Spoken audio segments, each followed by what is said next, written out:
Hello friend, good morning. Welcome to Azeem tutorial में। अगर हमारे चैनल पे आप नए हैं, पहले सब्सक्राइब करें, बेल आइकन को प्रेस करें ताकि वीडियो को आने वाला नोटिफिकेशन आपको मिल जाए। आज आपके लिए टॉपिक लेकर आए हैं विज्ञान के महत्वपूर्ण प्रश्न। नंबर 1, किस वैज्ञानिक ने बताया कि पृथ्वी हर वस्तु को अपनी तरफ खींचती है? Sir Isaac.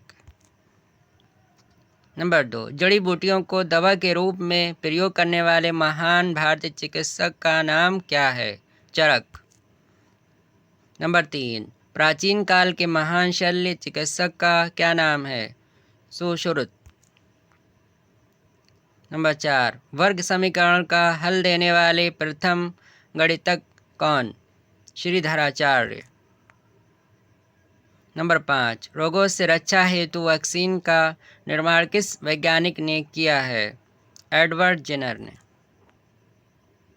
नंबर 6, दूरबीन की खोज किस वैज्ञानिक ने की? पियरे क्यूरी ने। नंबर 7, अब तक कितने तत्वों की खोज की जा चुकी है? 111।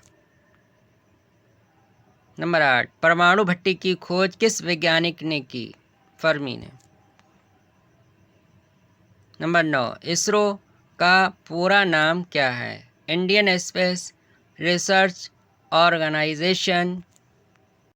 नंबर 10, प्रोटॉन के खोजकर्ता का क्या नाम है? Goldstein. Thank you very much. नए वीडियो के साथ जल्द मिलेंगे।